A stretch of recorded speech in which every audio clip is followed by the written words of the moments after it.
everyone, welcome back. Once again, this is Rob and Bill from Blue Dragon. And in this segment, we're going to talk about how resilient is your organization. Can you deal with crises? Can you weather impending storms? Can you proactively identify what's going to cause that storm?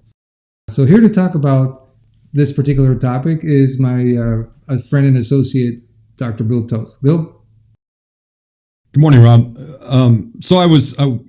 I had a chance over the end of the weekend to watch a movie last night, and it wasn't a very old movie at all.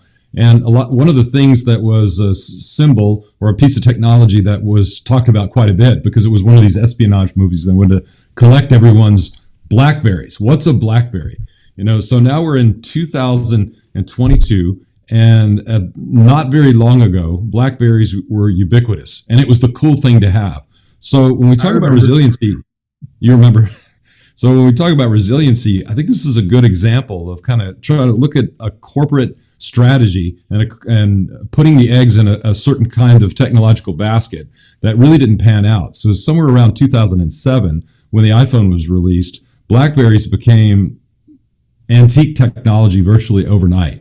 So one of the questions is about resiliency is what happens inside of an organization when they commit to one particular technology and they don't have anything else in the wings, and they're wide open to competitors that come in and offer something new that becomes the technology to have, and all of a sudden a huge part of what they're marketing is actually now rendered obsolete.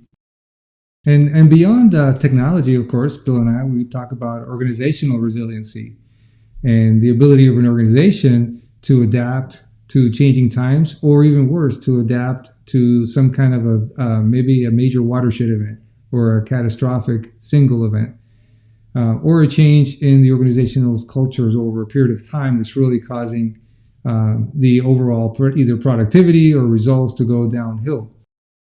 So there's organizational resiliency, and really we can talk about both here, and why organizations are not really as resilient as they think they are or need to be. Right, Bill?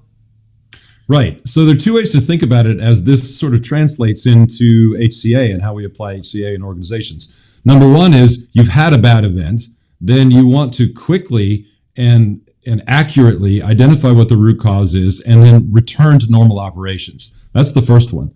And then secondly, and the one that we're focusing a lot of attention on, is what are the characteristics of the defenses of your organization so that you don't suffer a breakdown or a catastrophe or a crisis in the beginning. And I think that the HCA application looks very closely at both of those aspects. Right. So hyper-integrated causal analysis is a way to make an organization much more resilient, because here's one of the problems that we see over and over at our client sites. An organization has a problem. They don't do an in-depth enough analysis. They don't really identify what's really the deepest seated causes. And whether they know it or not, they're only band-aiding symptoms and are doomed to have further consequential events down the road. That means they are not a very resilient organization. They're not recovering from the issue. They're simply band-aiding the wounds, the superficial wounds that they're experiencing, not understanding that without a sound methodology, they're going to be experiencing future wounds and future events. And these are very costly. Industries are experiencing these kinds of issues to the tune of trillions of dollars in losses, waste, fraud, and abuse per year.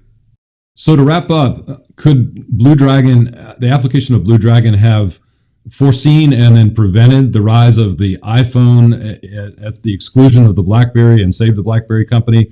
Probably not. But I think it's a good lead-in to talk about this idea of resiliency and whether a corporation or an organization has what it takes to weather the inevitable storms that are going to come along. Exactly. And even better, to your previous point number two, Bill, we have the ability to actually proactively evaluate your line of defenses.